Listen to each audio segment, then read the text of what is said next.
Welcome to the X-Files, podcast from the past with Mark Inman and Todd Mackey, and part of Kovoya Specialty Coffee's Exchange Coffee Podcasting Network, where coffee people talk to coffee people about coffee and things coffee adjacent.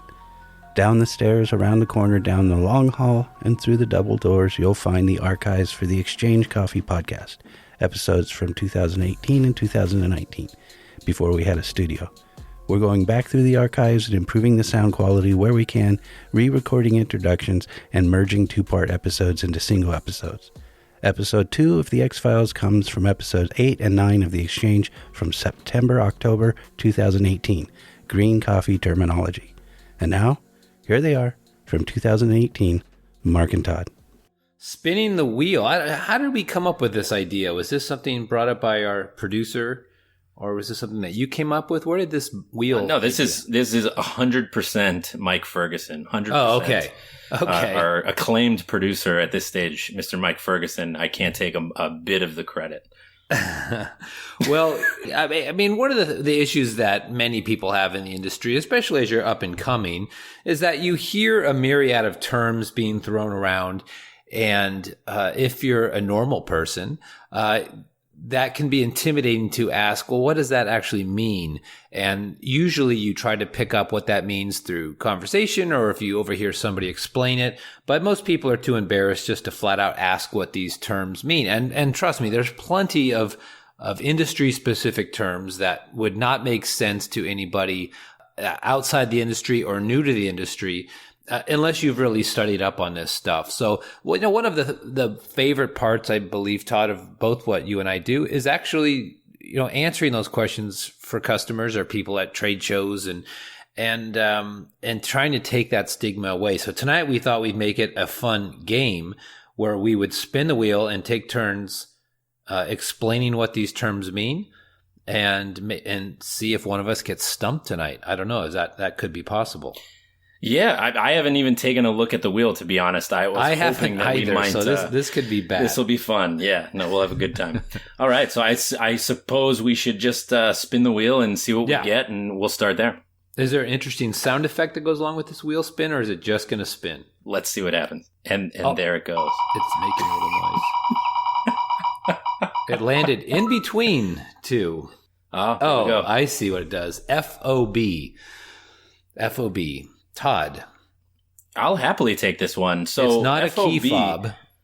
Yeah, no. Though you could spin it that way. We could be talking about our entry into like a more secure office space, what have you. Right. No, but in this case, we're talking free on board. So this is what I believe would be tossed around in logistics speak as an Incoterm, but it's intended to depict a term or place, for example, where liability, ownership, risk, responsibility are transferred. So in any given contract that we might write, either for the purchase of coffee or the sale of coffee, there's going to be this term. It's not always going to be FOB, but we would use this term when we're buying coffee from a country of origin.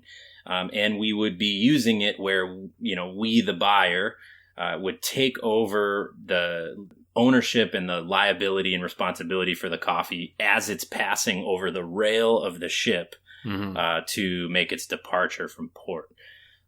This is a term that shouldn't be unknown to the roaster buyer. No. Because especially in the days of, more direct trade purchasing, wanting to have greater transparency, if you're interested in, how a cost breakdown might work across the value chain, this is going to be one of the sort of architectural points that separates a segment, if you will.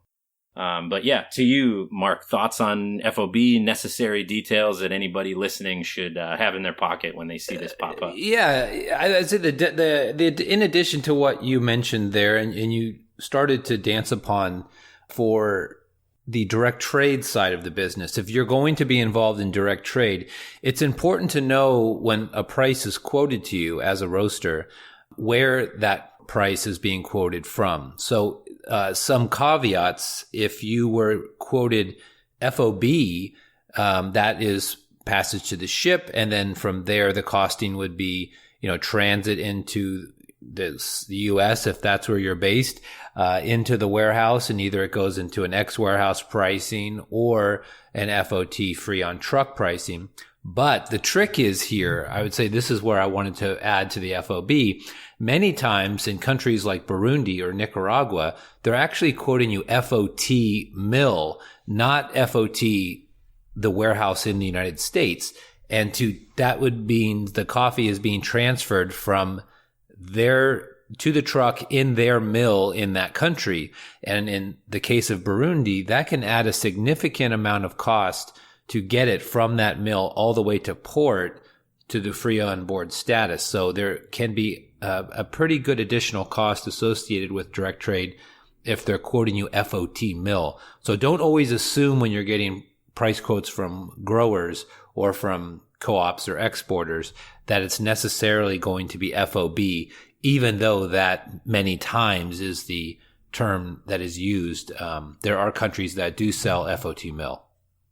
Yeah, I mean, in addition to the cost, which is really, an obvious one, the added time spend if you find yourself being offered FOT mill, if it's not the customary, place that coffee would be sold, i.e. Burundi or Uganda, landlocked countries. Example.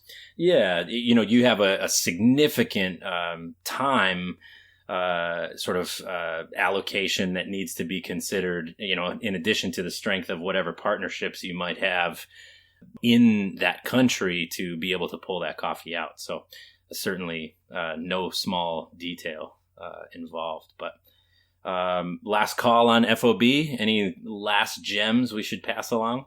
No, we tend to wrap it up there with that one. All right, let's spin it again. It's pretty dramatic. Yes. Strip. I'll let you take this one, Mark. Okay, strip is a term, or stripping is used as a term when coffee is taken from a ship as it arrives into port, and then stocked into a warehouse. So if it's taken from port in Oakland, it is stripped in. That is, the paperwork's done, the coffee's unloaded, stocked in to a warehouse where you would then start to release from. Yeah, important to note with this is that there's actually a few steps ahead of the coffee stripping into the warehouse that take time, right? So if we land the coffee in the port of New Jersey, for example, we still have to clear customs. And Yes. then there's going to be drayage, which is going to be the movement of the coffee from that position physically to the warehouse, at which time the coffee could then be stripped in, physically put in the warehouse. Right. Separated into, sublots, more often than not in our side of the business. Mm-hmm. And then, given the necessary codes and cargo numbers where we can start sampling and releasing the coffee. So. Yeah, and this can take time. A lot of people, if they're doing direct trade, for example, and they're asking you, when does this coffee land? It may land, let's say today's, September the 4th. The ship pulls in September the 4th, but by the time it strips in, it can be September the 14th. And if it gets an FDA hold for some reason, I mean, there's a lot of reasons why coffee would be put into an FDA hold for search. It could take even longer. So don't assume that the ETA landing in the ship necessarily means that in fact, you could count on it. It does not mean it's the ETA of when you can release this coffee and pick it up. Absolutely. Well, let's spin the wheel again.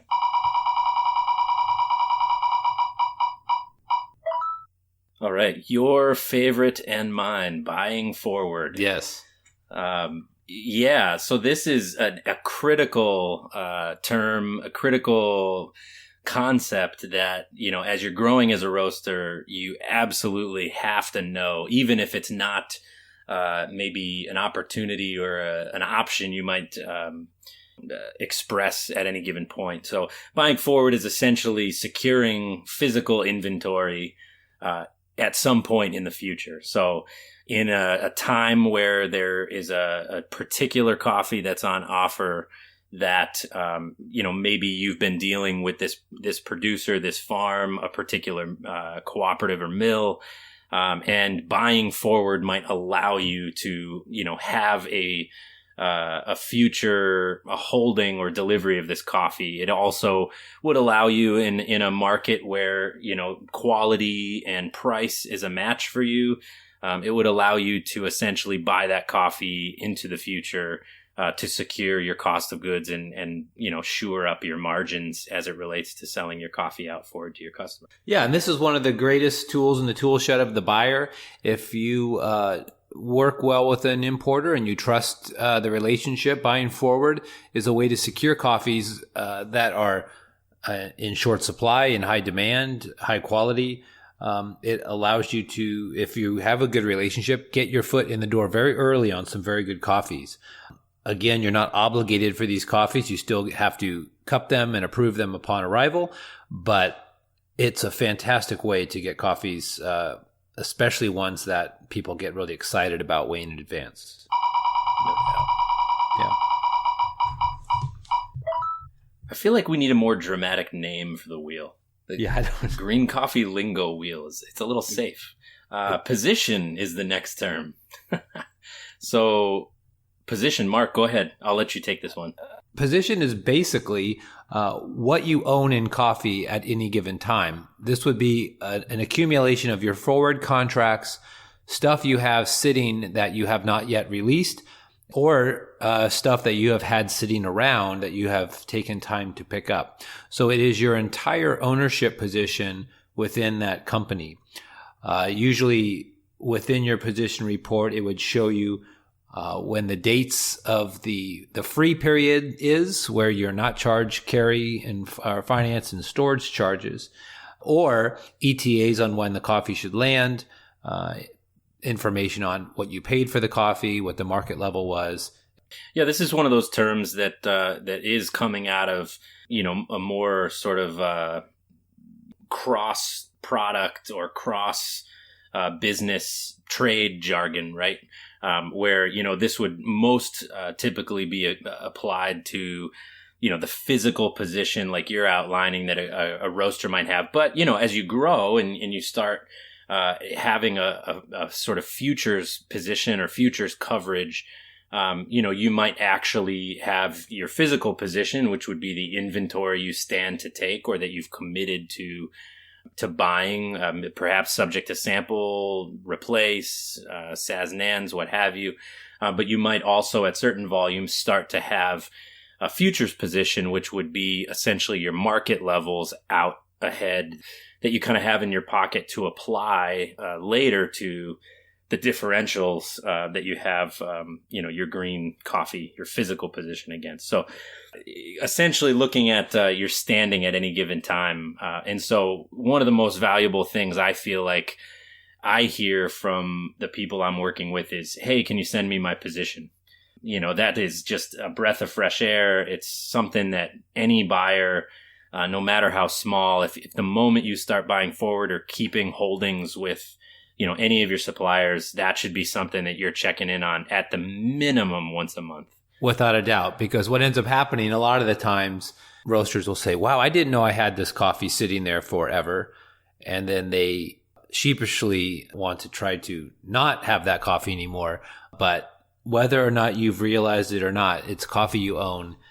So it's, yes, it's important to ask for your position on a regular basis to see exactly what you own with what importer. And I think, the reality is on our side of things, the more we know that a customer is, self-managing, watching their position, thinking about how they're, drawing their stocks, the more competitive we can be because, it's more collaborative in that regard. There's less maintenance, when it comes time to quoting out, spreads and offers.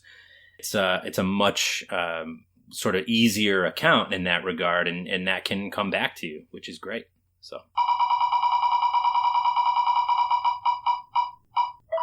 DO. All right. DO. Let me go ahead. DO is short for delivery order. It's when you want to have coffee released, a delivery order is generated, which then goes to the warehouse who prepares your coffee for release, whether or not we're releasing to a trucking company that we're going to ship to you, or you're coming to pick up at the warehouse on your own in your own truck. Yeah, delivery order is one of those hardworking, underappreciated terms in the coffee business. But, if you're a small roaster retailer, the best thing to relate this to is like, if you have a complex point of sale that'll spit like a drink order over by the espresso machine, when it goes in the front like point of sale. This is essentially the function of the DO, that ticket that pops up. It's not the charge, it's not the receipt, but it's that thing that's generated that actually gets the work moving on getting a coffee out. I got to say, Mark, there is one term floating around on this green coffee lingo wheel that I'm worried comes up. So I'm just going to cross my fingers and hope it doesn't. NANS. This gets back to, all the way back to our first episode, those glory days. We talked about it a lot, but this is no approval, no sale.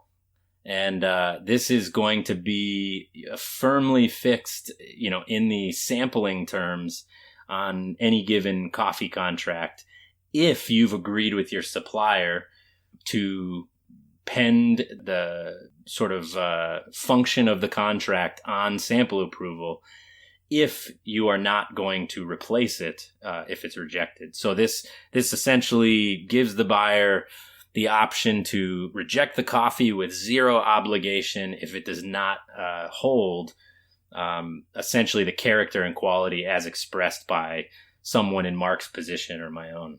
Yes.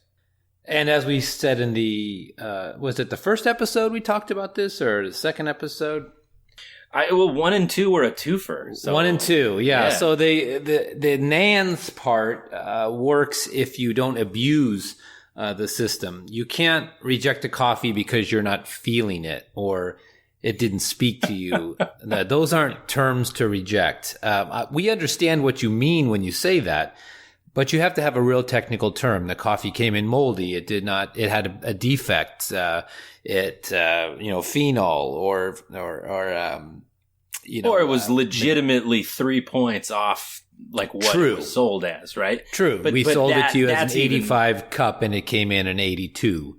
Exactly. But that's even more delicate, right? It's more like, cool, to offer on that sort of thing and then to accept that as a rejection is sort of a special case. I mean, it requires a lot of And again, the death knell of the ability to use the NANS benefit is saying, it is saying in your mind, I need 5 bags of Kenya for the year, and you book 25 bags of 5 lots, 5 bags each. When they come in, you reject 4 of them and keep the best one. That trick, everybody knows that trick, and you will get away with it just once in your career, and that will be it.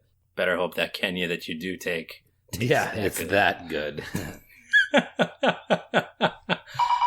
All right, give it to us, green coffee lingo wheel.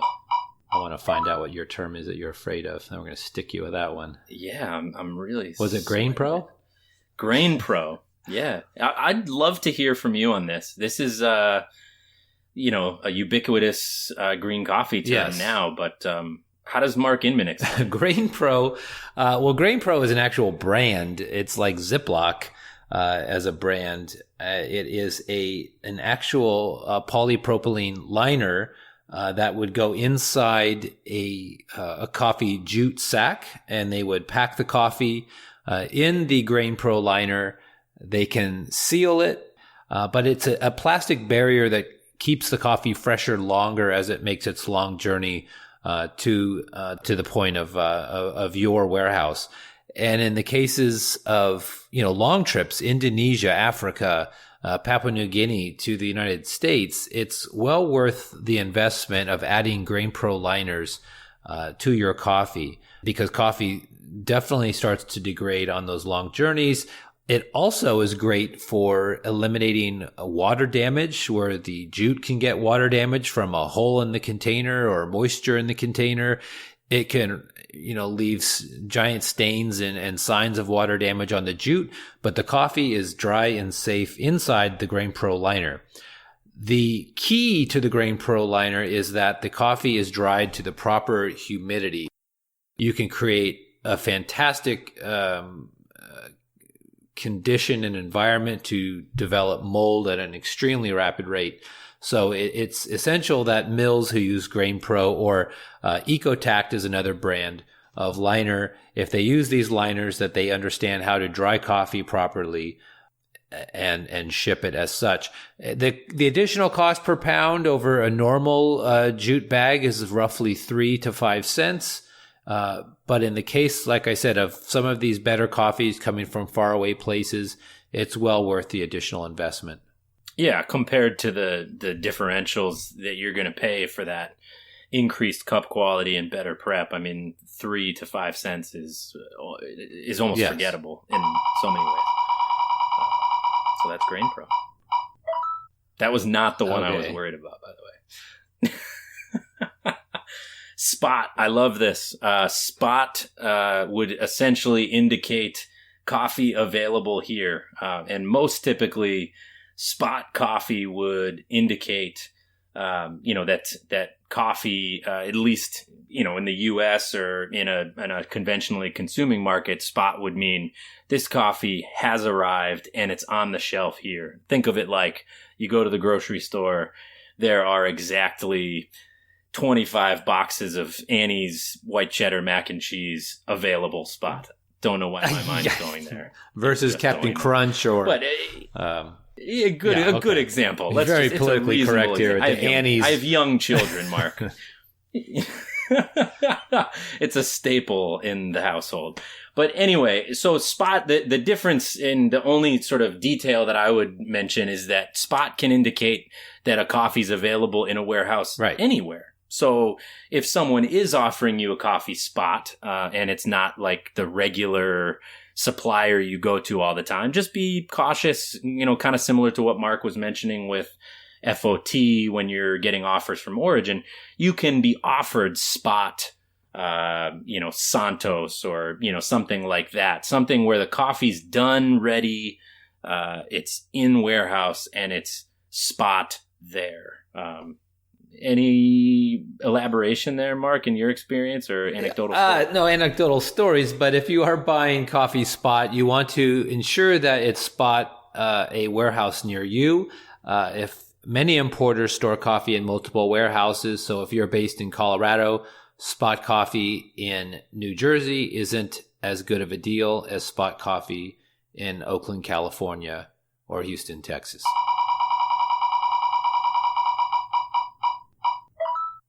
The GCA. That's the Green Coffee Association, and that is the underlying arbiter, the judge and jury who sets the rules of coffee contracting. And if you were to ever have a dispute that was beyond the negotiations between yourself and the importer, or yourself and the grower, or yourself and the exporter, you can go to the GCA and go to what they call arbitration. And just like going to court, raise your concerns, have them make a decision, a judgment that would have to be followed from that point forward. Now, if you were to go that road, and this does happen, it happens more often than you can think. If you were to defy the GCA and not honor the judgments, it can actually do irreparable harm to your company to do business in the coffee industry within the United States. But the GCA contract is the basis for the contracts that we write. Even if you're buying coffee spot, you're buying it in an online platform, the basis for how that coffee is bought and sold is using the GCA contract. It defines the terms for storage and finance. It defines the terms for reways, the terms for, reweighing coffee if it's older coffee, things like finance charges, movement costs, anything like that is covered under the GCA. It's well worth it to take a class on green coffee contracting that the GCA puts on, or at least get the extended version of the contract. When you're handed a contract, it's a one-page document, but it is based and it references a much larger document that outlines the details of each term. It's similar to buying a house in the amount of pages involved in selling coffee, even if it's one bag. Yeah. I mean, I think the GCA contract document, the PDF, is just about 130 pages long. And you can, even as a non-member, because most, small specialty roasters probably aren't, dues paying members of the GCA, the actual association. But, you can download that document without charge. You can, search Green Coffee Association Standard Arabica contract. And you can, download this, throw it on, your e-reader, iPad, and, your next international flight, just give that thing a whack, But yeah, I think it's crucial. It gives you all that terminology, and it's really important what you're outlining, that you're essentially, by signing that document, if there were a non-negotiable dispute between you and your counterparty, you're essentially submitting yourself to this arbitration panel. We have not gotten to your term of doom. Yeah. Is this your term of doom?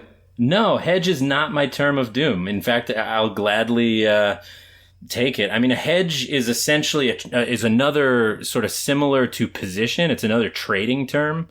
Most people probably have heard it used for, what are called hedge funds.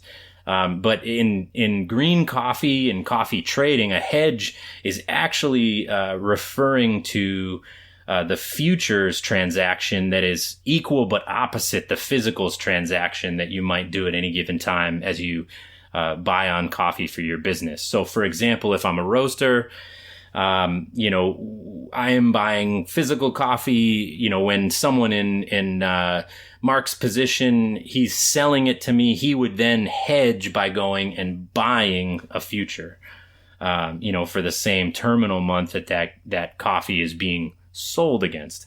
And then vice versa, when coffee is purchased, you would be then selling a futures contract. And what you're essentially effectively able to do is remove the volatility and the movement of, the New York market, which is, especially at a time such as we are in now, tremendously volatile and, unpredictable. And it would allow for some insulation, from that. This is all in keeping with, a hedge being a way of reducing your risk when making a bet, essentially. Mark, I'd love to hear you take it away on this. Well, I would say the only addition to, the two pieces to hedging that are important to note is that with fixed or flat price coffees, and these would usually be coffees, high-end micro lots or, top, grade 1 Ethiopians or Kenya AAs, those are usually not sold on a differential basis, so hedging would be not relevant. The other side to hedging, because people assume that importers, play this role of casino and they're making money, on all these angles that roasters don't. It's these days, it's highly unlikely that a roaster would sell a lot to you on a differential basis and not hedge. The impetus is to ride it out if you feel the market's going to continue to fall or continue to rise, and you can make a couple extra cents on the sale, but the risk is definitely not worth it. And there have been historic stories. A very large importer doing some hedging moves or the lack thereof took a $120 million hit in one day, which would wipe out all profits for a sizable import company for an entire year. So in the old days, people would gamble a little bit on the sale, and today it's extremely rare. Most companies put very tight constraints around companies, import companies, to not allow them to gamble on when they fix coffees based on a sale. And there's, there's elaborate options strategies that can be put in. Sure. That can further hedge, the potential of a market going this way or that, depending on, a particular buyer or seller's outlook or strategy. But the end of the day, I mean, I think all of us in coffee are primarily focused on physicals, and the hedge is what allows us to stay focused on physicals, right? Yes. Essentially.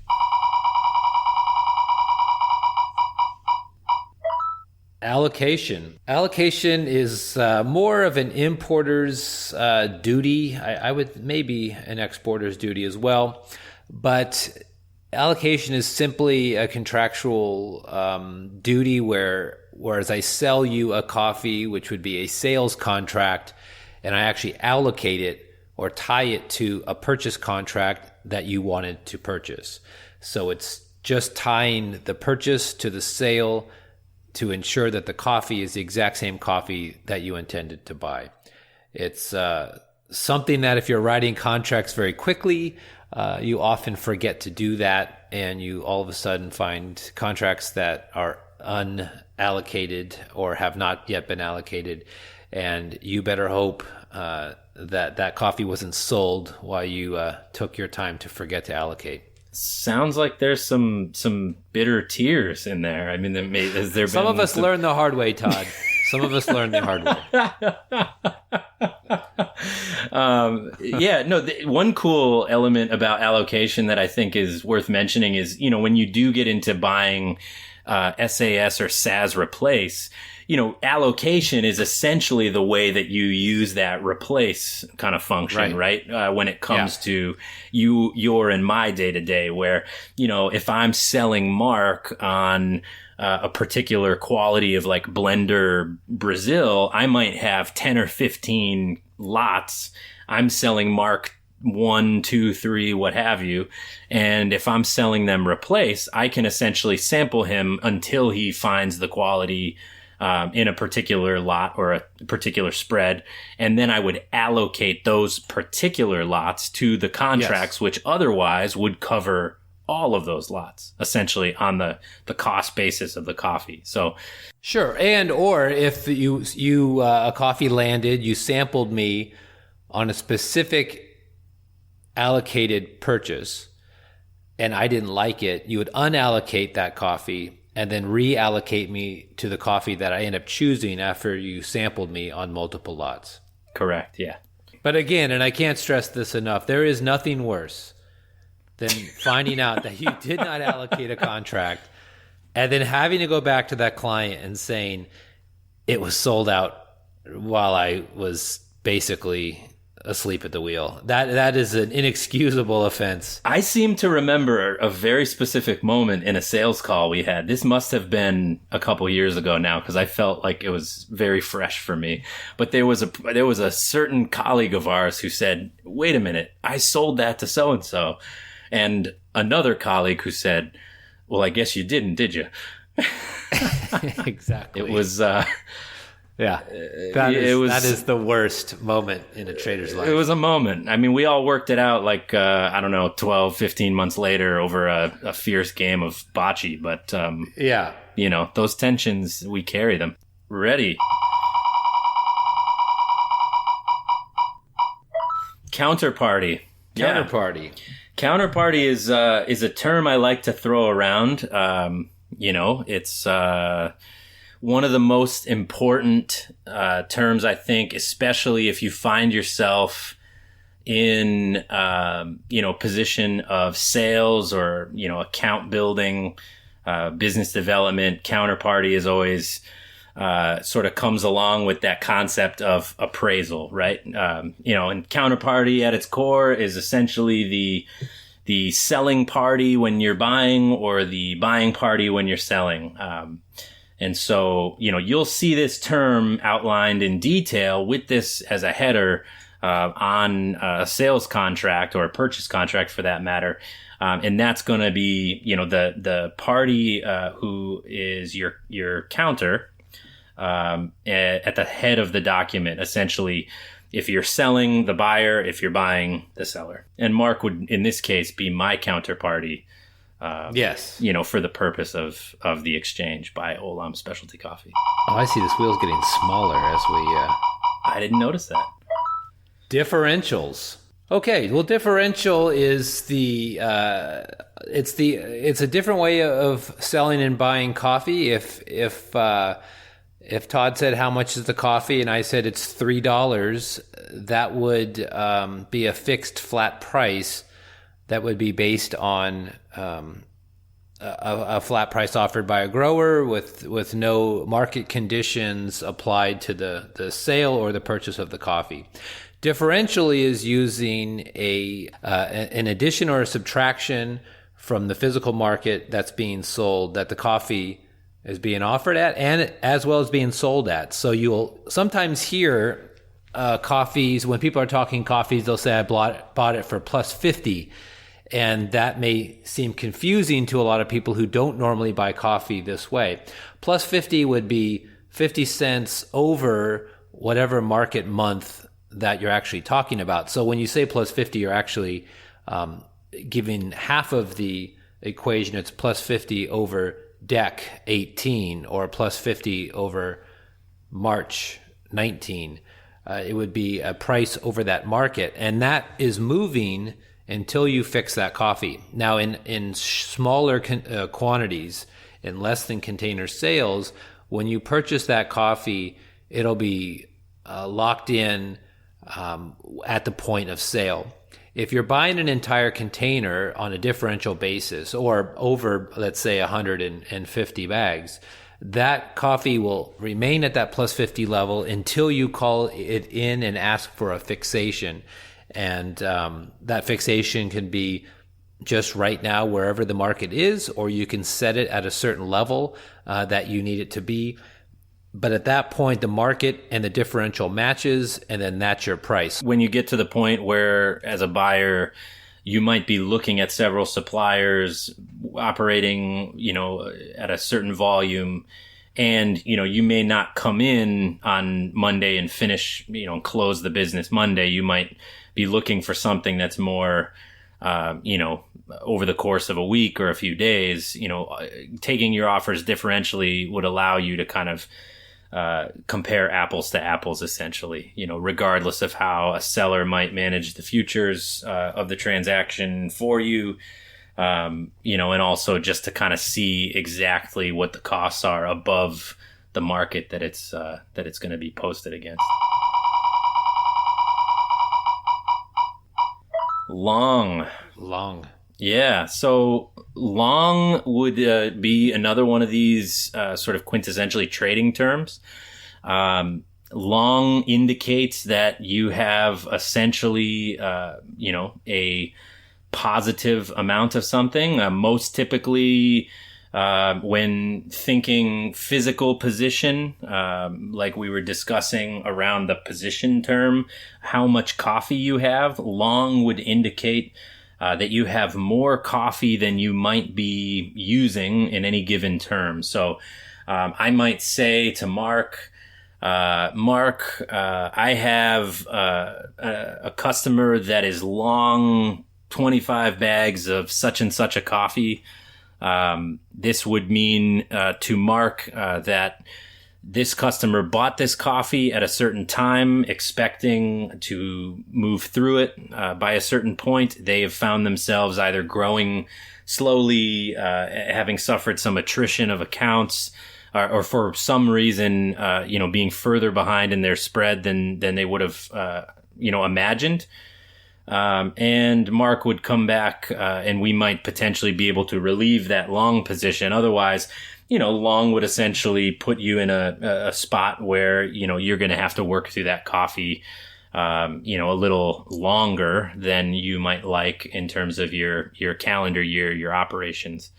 You can, have the same type of position when it comes to futures, and that would indicate that you are holding more futures of any given type or, any given essentially market tool, than you might want to. And so, that you have them essentially to sell, you physically or sort of, fundamentally own them rather than being short, in which case you you are obligated to sell them, but you don't necessarily have them. Hopefully I'm not getting too confusing. Mark, can you save me here? Well, no, you got it right. And it's also used as a term for importers. When they have long coffee, when they say they've got long coffee, it's actually coffee that they're going to be offering spot, and it's not pre-obligated to a customer. So like a position that you would have as a roaster, an importer has their long position, which is what they're offering to you on their offering sheet. All that coffee is considered long, as well as spot in some cases, or long and out if the coffees are coming in sequential months, like a December arrival, a January arrival, a February arrival. But they're determined. They're being put there specifically to be sold to customers as they need it, not as a pre-sold product. Totally. And the adverse of this, or the sort of converse term, short, a great example is when Mark sells that priceless snowflake micro lot, but doesn't allocate it, and I come in completely unknowingly and sell and allocate it. Mark is finding himself in what would be a quintessentially short position. A very short position. Well, and taking that further, I know that we're all having fun here now, aren't we? It's something that I have never done, and a lot of people do it, is to sell coffee that they don't own. And you could have importers with coffee on an offering sheet. They start selling it, and then they just believe they'll be able to buy it and fulfill it once it starts to sell. And sometimes you get caught short and you can't find the coffee that you're looking for, or you can't find it at the price you were selling for, and you take a significant loss on the product. I've yet to do that. I don't know about you, Todd, but that has always seemed like extreme gambling to me. Yeah, no, it's not in my sort of regular vernacular at all. I think it's probably much more common on the origin side for exporters who, essentially have to come into the market to sell when, massive commercial buyers come in. And then, they're essentially using crop forecasts, general market conditions, macroeconomic types of feel and outlooks to populate, what they think, they might be able to sell for in 6 months when that coffee really starts to flow. So, but in my reality, that is not necessarily a thing. That's a good thing. At this stage, at least. I'll let you know when I'm walking across the bridge.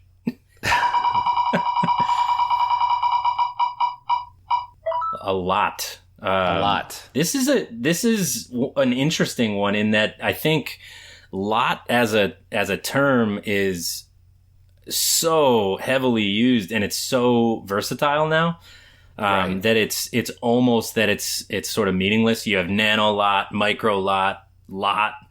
But classically in the trade, a lot would be one container of coffee. You'll find one future. Exactly. So, you have one box of coffee, one, container, or one futures contract, representative of, depending on the origin, the certain bulk volume, approximated to a container's worth of coffee.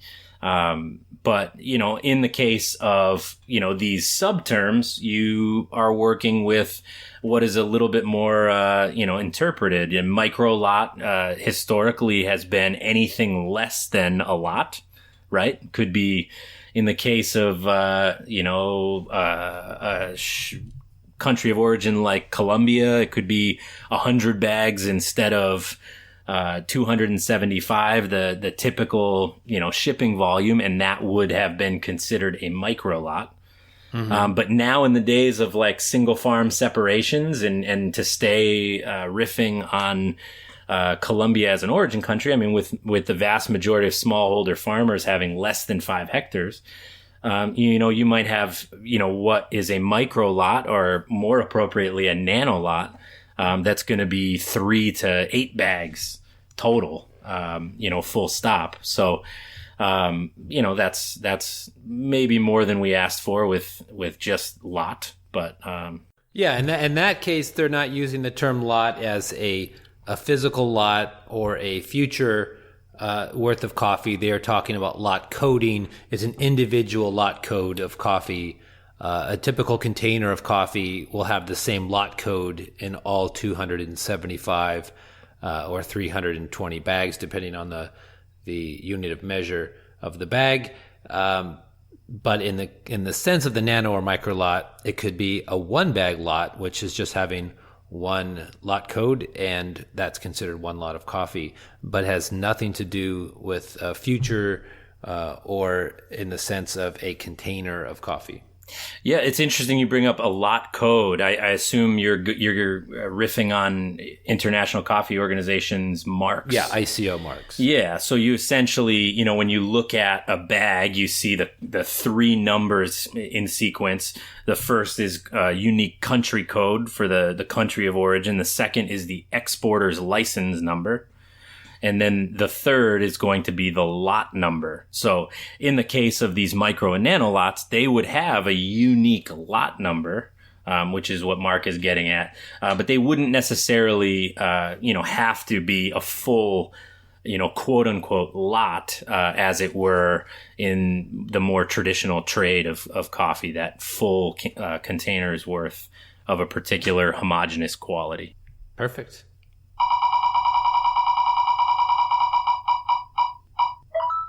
Carry. Well, carry is a combination. It's the charges to store coffee within a warehouse for any length of time, and that is also it's a lump term for storage and financing charges.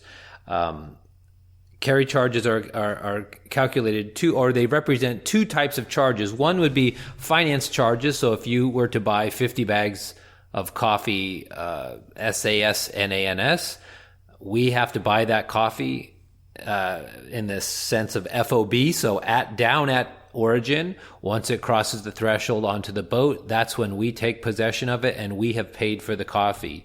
While that coffee is traveling on the ship, we are financing that money until it lands, goes into the warehouse, and then until you release all of that coffee that you have purchased. So if you're releasing 10 bags at a time, 10 bags per month, we won't finish the financing of that coffee for 5 months. In addition, we're also paying storage fees to have that coffee sitting in that warehouse until you fulfill your contract. And we apply those charges as you take the coffee based on each release. So at each release when you pick up, the final pricing of that coffee will be different because different levels of carry are being accumulated as you take that coffee over time. Yeah, most typically you might see that detailed as an actual line item that's storage and carry or something to that effect. Or you might request that this is quoted as part of the final price, a quote unquote weighted carry to be added over a certain term. The difference there being if you take your spread early, you're going to have paid for something you didn't necessarily use. Typically, if you're going through the discipline of booking this out in a much more detailed and structured way, you'd be obligated to take it in a very, structured and anticipated way.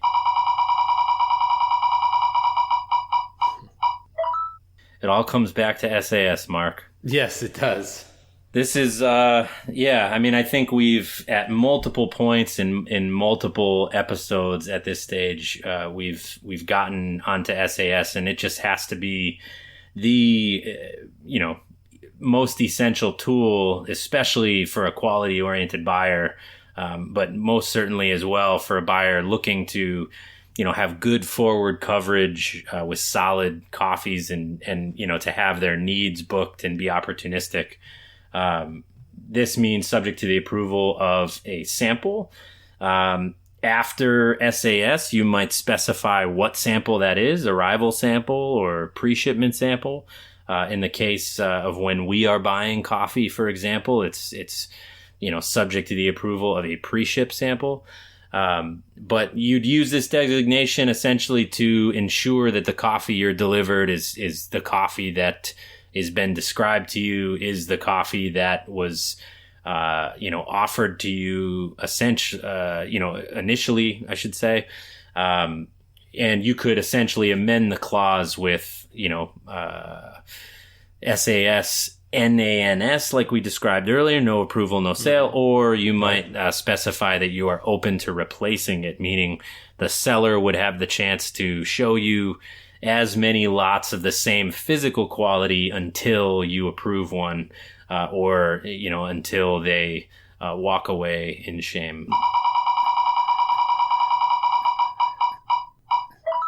All right, the moment we've all been waiting for. Mark. This was the term?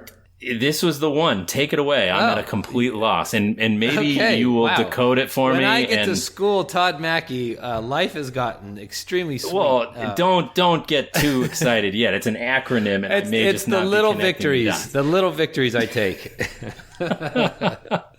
Okay, UOM, which is unit of measure.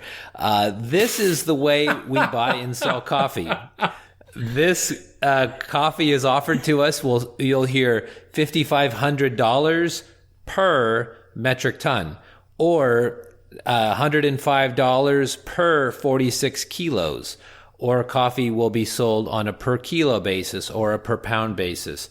It is the unit of measure where the price is involved in. And different countries use different units of measure. In Indonesia, mostly coffees are sold per metric ton. They aren't sold by the pound. In Guatemala, they still use per 46 kilos as a sale for us. Now, we don't sell it to the customer. Once it's landed here, we convert everything, no matter how we bought it, to cents per pound.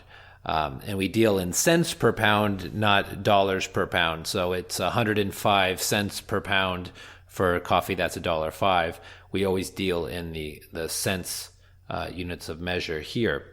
But we're buying it under different terms in different countries, and we have to do that conversion for you. Todd, is that what you thought it meant? That it's tremendously unsatisfying. I mean, that is... You expected something different? This is definitely something you and Mike baked in, knowing full well that this acronym has never been seen before. I did not confer with our producer before the show. This was sprung on me.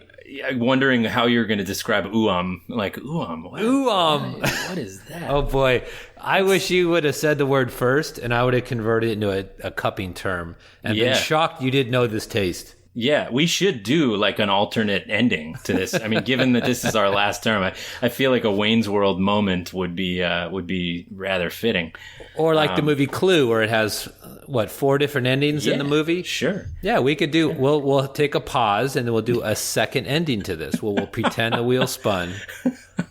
UOM. And Mike could choose to leave in both endings or one ending, or do it in 2 versions. That was good. Unit of measure. I've never seen the acronym. I'll believe you, Mark. No problem. I appreciate Todd, if you detailed actually read the position report or looked at a physical position report, you'd see this UOM used quite a bit. Oh, burn. I'm just always stuck on the unallocated quantity line. Right. You stopped there. Sold that thing. Okay. Yeah, that's usually where all the work begins for me. Well, it has been great. This was a fun episode. I'm looking forward to hearing what our producer, our fearless leader, might dub in as the actual wheel sound effect. Or if he could do the in between, like some bumper kind of terms like sick burn when I come at you with the not paying attention to. Oh, come on.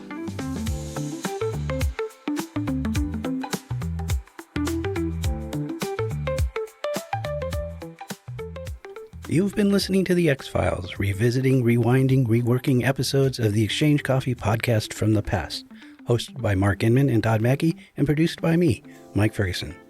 The Exchange Coffee Podcasting Network is brought to you by Kavoya Specialty Coffee, where coffee is always a collaborative voyage.